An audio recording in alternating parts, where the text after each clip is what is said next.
प्राचीन काल में सत्यव्रत नाम के एक राजा राज करते थे। वह प्रतिदिन पूजा पाठ किया करते थे। उनके पास किसी भी चीज की कमी नहीं थी। वह धन दौलत से लेकर हर प्रकार की सुविधा से समृद्ध थे। हालांकि इसके बावजूद भी राजा की एक अभिलाषा थी जिसे वह पूर्ण की चाह रखते थे।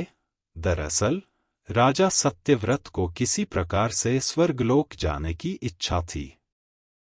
वह अपने जीवन में कम से कम एक बार स्वर्गलोक के सौंदर्य को देखना चाहते थे, लेकिन उन्हें इसका मार्ग नहीं पता था। इधर दूसरी तरफ ऋषि विश्वामित्र अपनी तपस्या के लिए घर से बाहर निकले। चलते चलते वह अपनी कुटिया से काफी आगे चले गए थे। काफी समय बीत गया लेकिन वह नहीं लौटे। इस कारण उनका परिवार भूख और प्यास से तड़प रहा था। राजा सत्यव्रत को जब यह पता चला तो उन्होंने ऋषि विश्वामित्र के परिवार के पालन पोषण की जिम्मेदारी ले ली। कुछ समय बाद जब मुनिवर लौटे तो वे अपने परिवार को कुशल देख काफी प्रसन्न हुए। उन्होंने पूछा कि उनकी अनुपस्थिति में किसने उनकी देखभाल की। इस पर ऋषि के परिवार वालों ने बताया कि राजा ने उनके पालन पोषण की जिम्मेदारी उठाई थी। यह सुनकर ऋषि विश्वामित्र तुरंत राजमहल पहुंचे और राजा से मुलाकात की। वहां पहुंचकर उन्होंने सबसे पहले महाराज को धन्यवाद कहा। इस पर राजा ने ऋषि अपनी इच्छा पूर्ण होने का आशीर्वाद मांगा। राजा की बात सुनकर ऋषि विश्वामित्र ने कहा, बोलिए महाराज, आपको क्या वरदान चाहिए। तब महाराज ने कहा, हे मुनि, मुझे एक बार स्वर्गलोक के दर्शन करने हैं। कृपया करके मुझे वहां जाने का वरदान दे।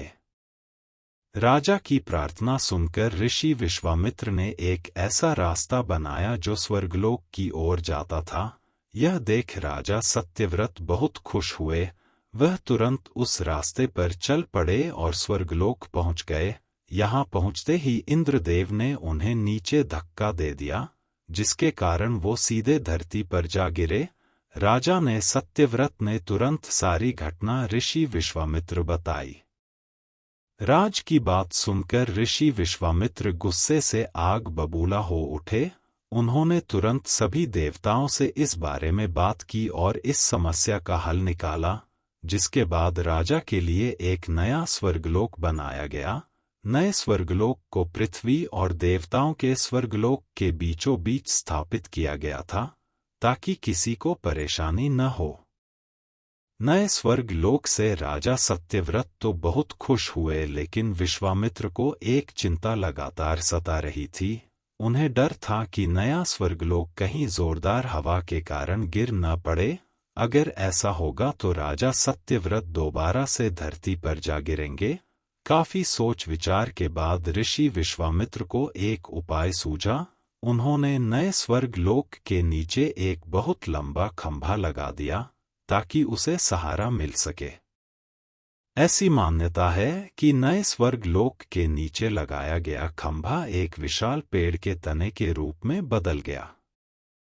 यही नहीं, कुछ समय पश्चात जब राजा सत्यव्रत की मृत्यु हुई तो उनका सिर एक फल में तब्दील हो गया।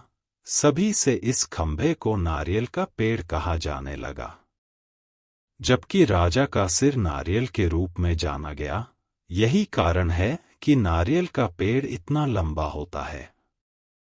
कहानी से सीख। इस कहानी से हमें यह सीख मिलती है कि अगर सच्चे मन से किसी की मदद करे तो हमारी हर ख्वाहिश पूरी हो सकती है।